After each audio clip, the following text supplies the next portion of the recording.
This is the plaintiff, Mohammed Warda. He says he sold his boxing club to the defendant, and the woman's cheating him out of money she still owes him. Looking back, he was a little foolish to trust her. He never in a million years thought she'd turn around and not give him what he's clearly owed. And he's here in the good name of justice, suing her for every penny of the $2,941.26 he's owed. This is the defendant, Anne-Marie. She says she purchased the business from the defendant and he continued to run it for 2 weeks after they closed on the deal. And that's where the trouble started. She thought he would run things in the best interest of the boxing club, but she comes to find out he didn't. And she lost 22 members. She lost close to $20,000. She isn't paying the defendant a dime, and she thinks the judge will see things entirely her way. She's accused of a rocky business deal. The defendant has filed a countersuit for $2,759.66 for money she's still owed. All parties, please use your right hands. Welcome back to the People's Court. Next case on the docket. The plaintiff sold his boxing club to the defendant, and she stiffed him. But the defendant says he ran the club for a few weeks after she bought it, and he made it so bad a bunch of people fled. It's the case of give her the hook. Thank you, Douglas. Mohammed Warda, you are suing Anne-Marie. We're just going to refer to you as Anne-Marie at your request and not mention the company name. You're suing Anne-Marie's company, which used to be your company, for $2,941.26 that you say you are owed for running the place for several weeks after you sold it to her by agreement. You not only don't want to pay that, you're also counterclaiming him for all the people who canceled during that 2-week period. All right, what's going on? Thank you, Judge. I met Anne-Marie a little bit before I opened my business in September of 2015. She was a prospective buyer of this business. She was looking to open up her own. We stayed in touch throughout the time when I had owned the business, and we had some discussions throughout the time. After I had opened the business, I didn't really. And the business is what? It's a boxing club. Okay. And after I had it for a few months, maybe 5, 6 months, 7 months, the business wasn't for me. I had asked her, is this something you would want to purchase? We spoke about it briefly, off and on, and things really intensified. Last August, we had come to an agreement amongst ourselves, and then we got the lawyers involved. Okay, and so you had owned it for how long by that point? It was 11 months. And why wasn't it for you? I love fitness. I love helping people, but the two, for some reason, it just wasn't for me. I lived about 45 minutes away from the business where I had opened it, figuring that's somewhere I would want to move, but it just didn't see the future. So you speak with her and she buys the business from you. Do you own the property? No. So we leased. So she buys the business, literally the business from you for how much? The selling price was $170,000. Okay. And now she buys it. You guys close on what date? The closing was December 9th, 2011. Okay. Now you were taking a 2-week what? So after December 9th, there was some agreement that we had where I had to do some traveling for work. And Mohammed agreed to operate as the business owner in my place. What traveling? What work? I am actually a head of a pharmaceutical company. Oh, okay. And so you had to do travel for work. So you said to him, listen, can you run it for these, how many weeks? That's exactly right. It was a 2.5-week period of time where he said and agreed that he was going to run it. Now, you don't debate that he's owed $2,941.26. You debate that you should have to pay it because according to you, he didn't run it. He ran it to the ground in the 2 weeks. So in those 2-week period of time, we experienced 17 members, which is a 32% attrition rate, which is the highest attrition rate that the club has ever experienced. How many members total are there? So when I took over the club, there was 109 active members. I currently have 271.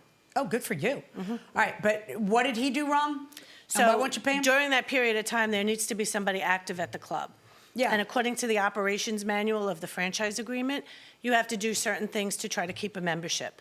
You would talk to the member, you would either put it on hold. Whether Mohammed was at the club or not, during that period of time, 17 people canceled. So he's running the place because you're gone. That's right. and which I don't think is the wisest thing when there's a transition of ownership. Right, so it was a transition service agreement that we had No, I verbally. understand what you had, but in retrospect, would you ever do that again? Or would you try to be around to meet all the members? So in retrospect, I probably would have gone a little more diligently through these. So 17 people Yeah, so quit. the And when total- you say quit, what does that mean? They quit So in the they middle. walk in- Wait, let me ask my question. Sorry. Do you mean quit in the middle of a year-long deal, or are all the deals monthly deals? So out of the 17 people, 2 had their 1 year up. Everybody else was in the middle of their contract. Okay, so Or towards the end of their contract. So 15 people quit in the middle of a 1-year contract. That's right. Okay, is that accurate? To be honest with you, I don't know who those members are. I without looking at a roster of names. Well, we're going to look at a roster of names Absolutely. because if they're in the middle of a 1-year contract, why would you let them quit? So 15 people quit in that 2-week period. Does she have to pay him because of that? She has to pay anyway, and she's got to go after those members if she wants the money because they're the ones who are breaking the contract with. Kind of weird, though, that 15 people would quit in those 2 weeks when he didn't own it anymore but ran it? I think there definitely could be some foul play here, but since they're Foul play. since they're on 1-year contracts, they're gonna have to pay anyways for their membership. So. What do you say? Sure. I mean, they have the right to leave. They don't have to stay. And Well, they have a 1-year contract. true, but it's a gym, so they can leave whenever they want to leave. Not necessarily. Going inside the courtroom. Show them who the 15 were. And how do you know they're in the? How do I know that So they're you in the can middle of a see- year? So there's a contract date, start date, and end date. This person has 4 more months on the contract. This person had 6 more months on the contract. This person had 5 more months on the contract. Why are you letting all these people out of the contracts? Because you sold it and you don't care? I mean, Absolutely not. Is this kind of fishy that there's this many? I thought that they were all month to month and she was just whining.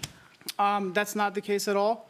Okay. When we had members join, we told them that our cancellation policy is you would need to give us 30 days notice, and if it happens to fall within that 1 year, they would have to pay some sort of a penalty.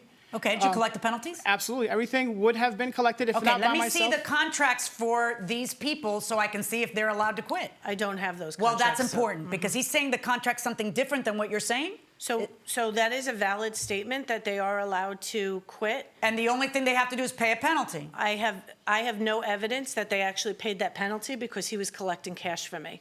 We also collect retail purchases, which I think Mohammed's going to show you is a good portion of what he collected. He's collecting cash and he didn't tell you this cash is for the cancellations? Part of the money that he's collecting, that he's saying that I owe him, he's saying it's net of cash deposits that he received, and I have no evidence that there's cash deposits related to those members. Why would you not have that recorded somewhere? Everything was Show it to me. recorded in the system that's now hers. So when I transferred ownership of the business to her, she took. You agree that it is accurate that members are told all you'll have to do is pay a cancellation? It's a $60 And you are cancellation saying that fee. you collected the cancellation fee from all of these people. I do have. What do you think happened? So what I believe had happened is during the period of time where we were transitioning from September onward, I believe that Mohammed lost interest in the club. And unfortunately, during that period of time, it showed. And, you know, a membership-based business is a difficult business. You always have to be on top of it. You always have to Right, be you should be there the first 2 weeks you own all it. the time. Right, the first 2 weeks you own it are critical. Absolutely. So I actually embedded myself Because they in want to there. meet you, they want to know how you're going to run the So place, they want to actually decide. knew. There were members there that knew, and I agree with you, we should have. But we also agreed to close the club a lot sooner than December 9th, and for unforeseen circumstances, we were not able to do that. I would have postponed the closing.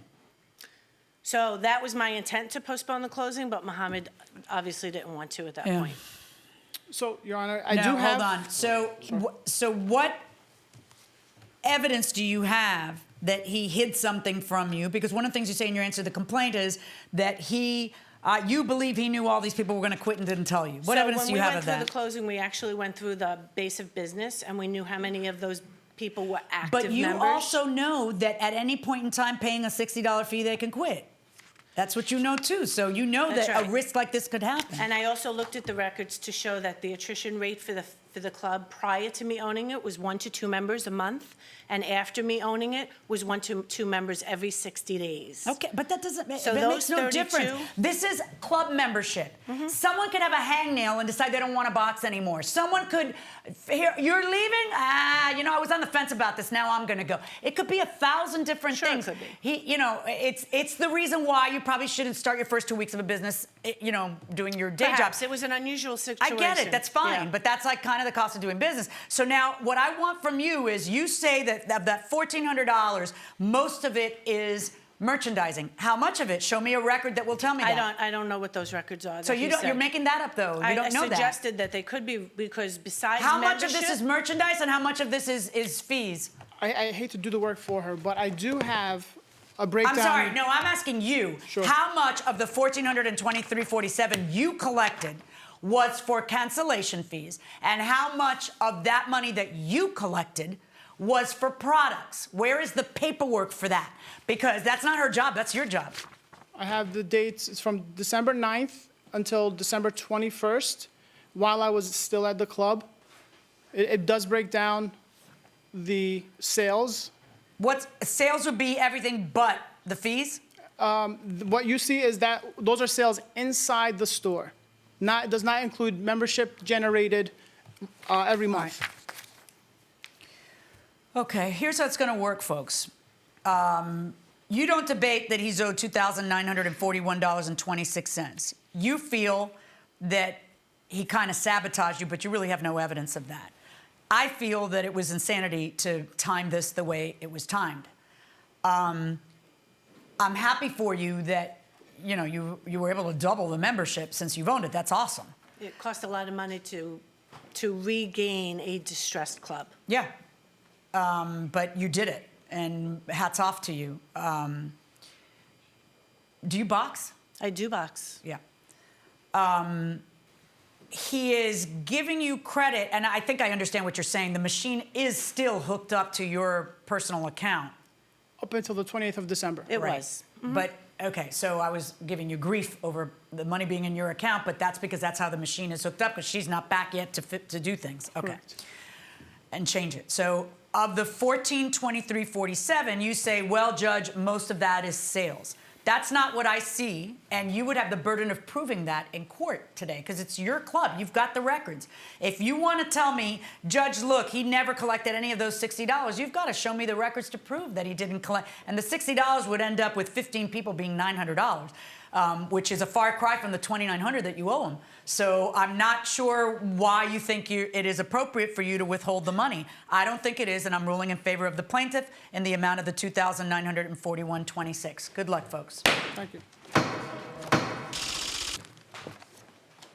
So the plaintiff does prevail in this court case. Anne Marie, the defendant's just come out of the courtroom. You didn't prevail in your lawsuit, I the did not. countersuit. No, but it sounds like the club's doing very well. Club I is mean, you've doing added 162 new members. We did a lot of work to regain some memberships. Yeah. Unfortunately, the ones that we lost were a heavy burden for us for the first couple of months. Yeah.